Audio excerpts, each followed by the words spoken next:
Well, self-confessed royal nut Anita Atkinson is the proud owner of 7,000 royal items, including jugs, tea towels and flags spanning over 200 years. And she's with us here just now. Good afternoon, how are you today? I'm smashing, thank you, Toby. You got that wrong, mind. I have more than 7,000. Yeah. Has it grown over the years then? No. It has from 1976, yeah, but now it numbers, as from yesterday, 12,444. Wow, that's to remember, eh? Yeah. So where did your love of the royals and collecting memorabilia actually come from? Well, I didn't set out to have a collection. That just kind of happened. My mother was a royalist, and my parents, both my mum and my dad, were born in 1915. They were married in 1936, which was the year of the Three Kings, probably the most significant year in the history of the monarchy, with the abdication, of course. And I was born when they were in the 40s, so I'm the youngest. But my mother used to tell us stories about the abdication and about the Silver Jubilee from 1935 and George VI's coronation, and even about, Princess Elizabeth and then the Queen when I was a little girl. So that's how I got interested, I think. Yeah. It's either that or I was a royalist soldier in a former life. I don't know. But I've been interested in the Queen and the monarchy for as long as I can remember. I can't remember a time when I wasn't. Yeah. So in 1976, it was November 1976. It's my birthday in November, and I worked in the fire brigade control room on a watch of girls, all females. And for my birthday, they bought us a double pack of Silver Jubilee playing cards, one with the Queen on, one with Prince Philip on, and that was the start of this record-breaking collection that I didn't even try to do. Yeah. Does it cost a lot of money to build up a collection of 12,000 odd things, or does stuff sometimes maybe get donated? I reckon more than 60%'s been donated over the years. I never had any money until now, and I have to say I've spent an absolute fortune on Platinum Jubilee stuff. Oh, yeah. But before that, no, I've never had. I've never been wealthy, and I've never had a lot of money. I give up my job in the fire brigade to have my children, and I've brought up 3 children. My husband is a farmer now, but owning his own farm, but he was a farm worker, like a farm labourer, so we never had any money. So it was just bits and pieces that I could get, and people bought us them for birthdays, bought us them for Christmas, Mother's Day. The kids used to get them, well, they still do. Yeah. And then I became known in 1981 because my first baby was due on Royal Wedding Day. Wow. There's a bit of a long story to that, but it hit the press. Not that she was due on Royal Wedding Day, but it hit the press, and once the local newspaper got hold of it, and then the local news programme, I appeared on the television in 1981. I've never stopped appearing on television since. Yeah. So I'm an old pro now. Yeah.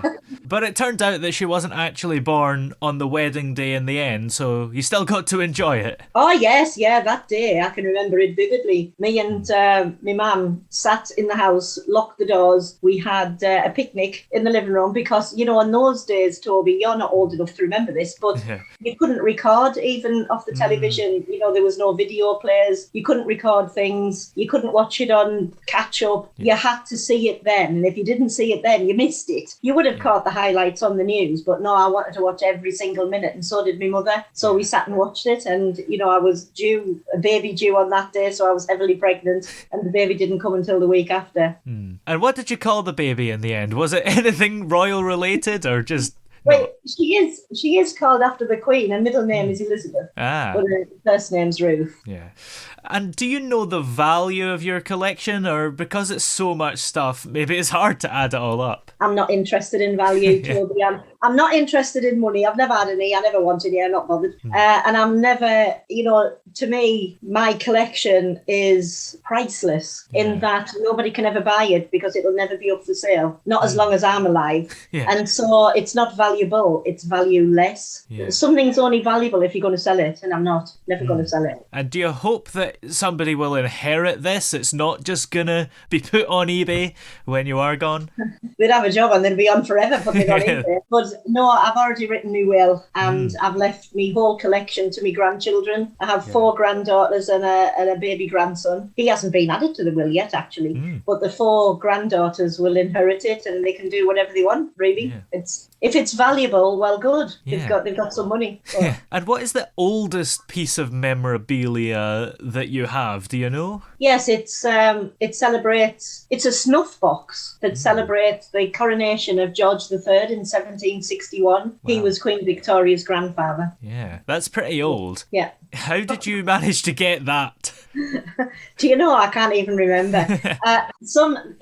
I would have got it myself because unless, if other people have given us them, I remember. Yeah. And I remember who's given us what. If I buy them myself, I can't remember where I've got them from. You know, I don't really do car boot sales, but I do search on the internet for particular things that I want that would fill a gap in my collection. But I think, well, I'm probably mistaken. I was going to say I think I've filled all the gaps, but who knows? Something always turns up. And what is the biggest bit of memorabilia you have? Is there something that's massive? It's probably my Mini, my Union Jack Mini, because yeah. it's filled with memorabilia, and it is an old Mini. It's 20 years old this year. I got it given. My daughter gave us it, my eldest daughter, and I wrapped it in vinyl. I had it wrapped, so it's just Union Jack from top to toe. But inside is memorabilia, and just you know, if you get car stickers. In fact, I've got the Platinum Jubilee car stickers, and on the front bumper it has on 70 glorious years, and on the rear bumper it has God Save the Queen. Wow. So that's the biggest thing, because you got to drive it. Yeah. Do you have to insure a lot of your collection? Obviously the car if you're going to drive it legally, but all the other stuff, do you have to pay a lot for insurance, or do you just not? I don't insure it. I'm not one of these people that even believes in the compensation culture. If something breaks, it breaks. If I drop something, or if someone knocks it down while they're in my museum, well, you know, so what, so be it. Some just whatever. I have to try and find another one. Yeah. Usually I have another one because, you know, I have 7,000 items in my museum. I have 1,000 items out in the home, or thereabouts. I don't know whether it's exactly that. And a lot of the rest of them are in the loft in the house. But I've just founded... the museum is in an old dairy on the farm, and I've just converted the pigsty so that I've got a royal library with 1,500 books in and 3,500 newspapers and magazines. Wow, that's incredible. I know. It's nuts. What is perhaps the most precious bit of memorabilia that you've got? You know, if somebody came in and knocked it off the shelf, you would be pretty annoyed about it. Well, I wouldn't really, because the things that I would not like to lose and things that will break, you know, the pots and the plates and stuff like that. Well, be 10 a penny then. I've got literally thousands. Yeah. I get a bit sick of mugs, really. Except she says that, and yesterday I bought 5 Platinum Jubilee mugs for my grandchildren. But no, the things like this, I'll try and explain how when people donate things, and I've had people's collections donated from around the world, sent by courier to my house, and just incredible. Every single piece holds a memory. I don't necessarily know that memory, but I'm the custodian of it. You know, I'm the custodian of other people's memories, really, because they all have a memory. But there are some that I do know the memories of. And one in particular always stands out, and it's something that I show people who come to my museum. And it's a Silver Jubilee birthday card. So in Silver Jubilee, everything was Silver Jubilee. The milk bottle tops on the milk, and the box of matches, and you know, everything. You went out to buy a driving license and wallet that had Silver Jubilee on. Silver Jubilee knickers I've got, Silver Jubilee T-shirts, ties, socks, everything. But you could also buy Silver Jubilee birthday cards. So it would say on the front, happy birthday in this Jubilee year. Now, I was sent this through the post by a lady that lived in Nottinghamshire. And it was sent to me in 1999. She'd seen us on a programme on the television, and thought I only collected Silver Jubilee items. So there must have been, maybe that's all that, I can't remember, but maybe that was all that I was required to take to that television studio. Anyway, she sent a letter to the television people and said, I'd be obliged if you could pass this card on to the lady that collects Silver Jubilee memorabilia. And inside the birthday card, it says, "To Haig on your 12th birthday, love, mother and dad." And the letter went on to say that she'd sent that birthday card to a late son who died in 1991, being killed on his way to work on a motorbike. Now, that took a lot to give that card to me. Yeah. So I've really got to look after that card. And I have done since 1999, and I will continue to. Wow. It's not going anywhere other than I show it to people. Yeah. So whoever Haig was, he is remembered every day in my museum. And that's not the only thing, but that's a good example. Yeah, absolutely. It's interesting that there's, a story behind something that looks so worthless, perhaps, to the average eye. Yeah, I would hate to lose that. I'd be really upset about that. Yeah. And it's not even mine. It was given to me. But, other things that my children have made over the years or bought, and my grandchildren that have made things, they make... two of my granddaughters can sew and they can weave, they can do macrame, they do proddy mats, and they make things for us, and they're very precious. Wouldn't like to lose them. Yeah. Did you see earlier this year there was a commemorative thing they made, but they made a typo, and it was the platinum Jubilee. They did that deliberately. It doesn't amuse us at all. Like, I'm being Queen Victoria, I am not amused. And I'll tell you what my feelings are on this. I don't know whether I'm right or not. But when William and Kate were married, I ordered a mug. Well, hey, I ordered a mug.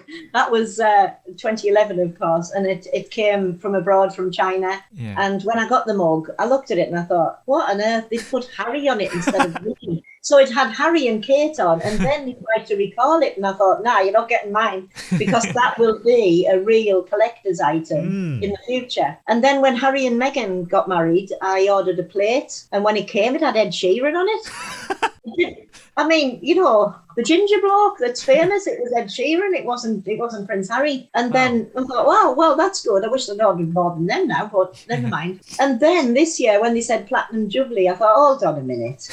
You're just doing this deliberately because everyone will buy it, hoping that this is the collectible of the future. So I thought, nah, I'm not having one. I don't want one. Yeah. I haven't got it. It's good for publicity because that item wouldn't have been in the news if it wasn't for the mistake. Exactly. But it wasn't a mistake. It was a deliberate mistake. Yes. And that was, to get the publicity and to get those Platinum Jubilees sold. Actually, I used to eat Jubilees when I was little.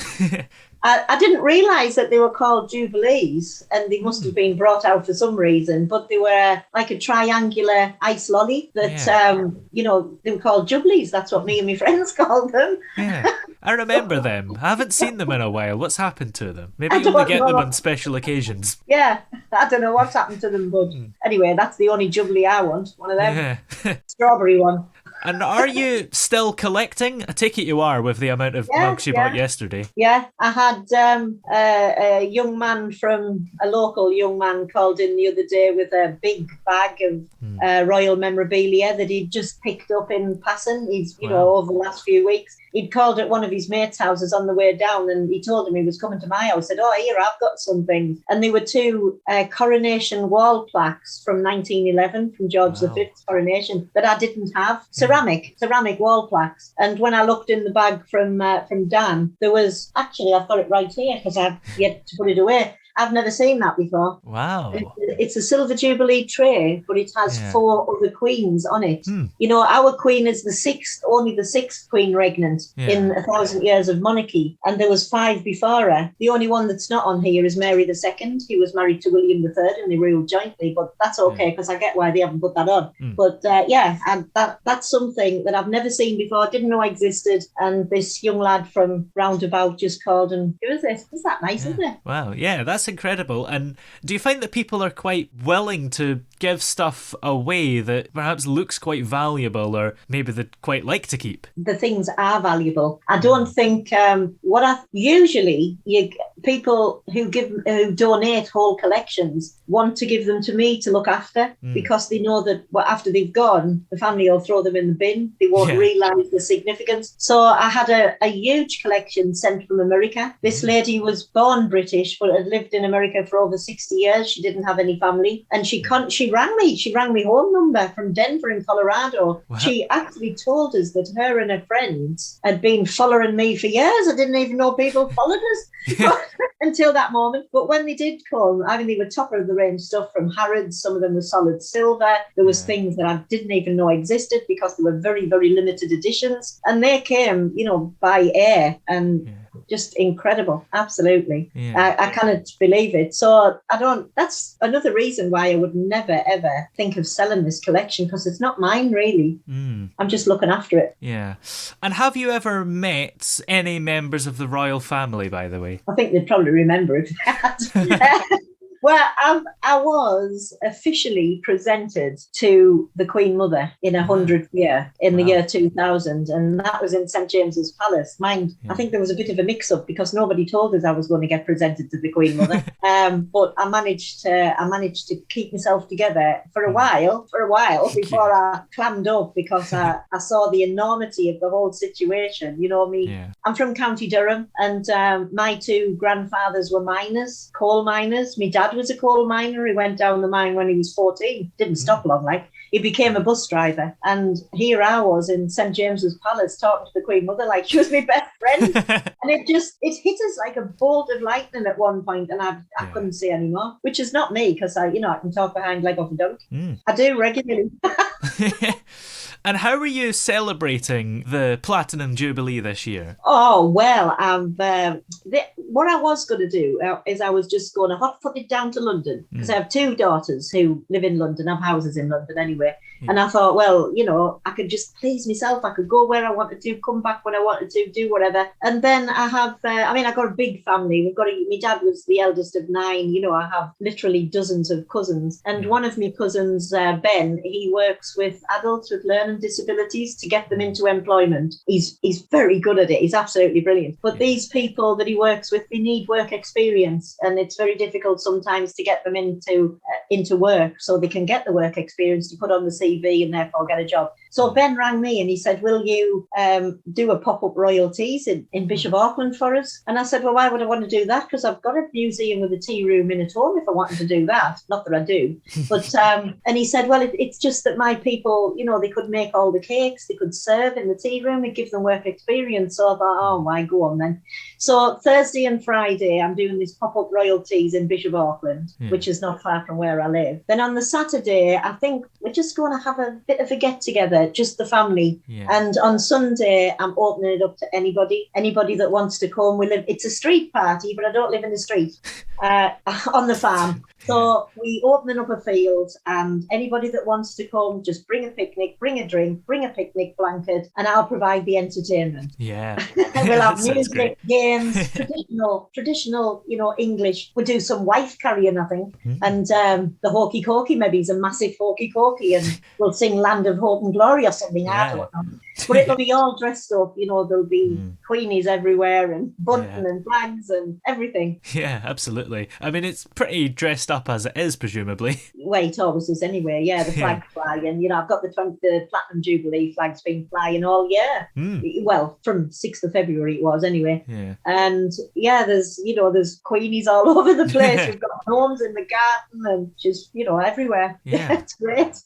And obviously you weren't on the planet for the first little bit of this, but what is your favourite memory of the Queen from the past 70 years? Oh, blinking. Well, it's got to be the Silver Jubilee. But no, you're right. The Queen, I wasn't born until a few years after the Queen was crowned. Yeah. But and the biggest event in my lifetime was the Silver Jubilee. I was too young to enjoy the royal weddings of the 60s of Princess Margaret, Princess Alexandra, the Duke of Kent.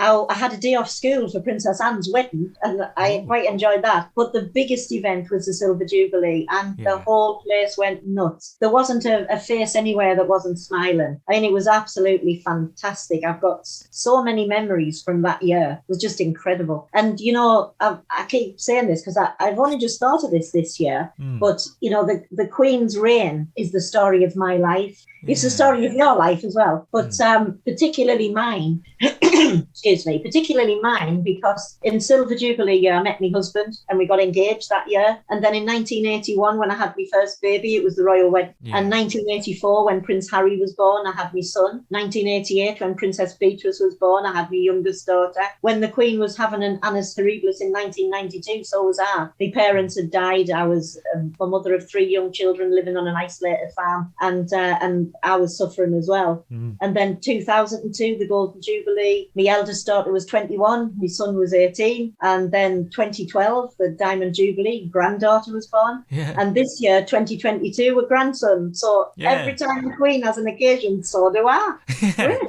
That's great. Well, where can we keep up to date with you everywhere? And also, where can we find your museum specifically to come to your celebrations? Well, I live in Weardale in County Durham, and I don't have a website.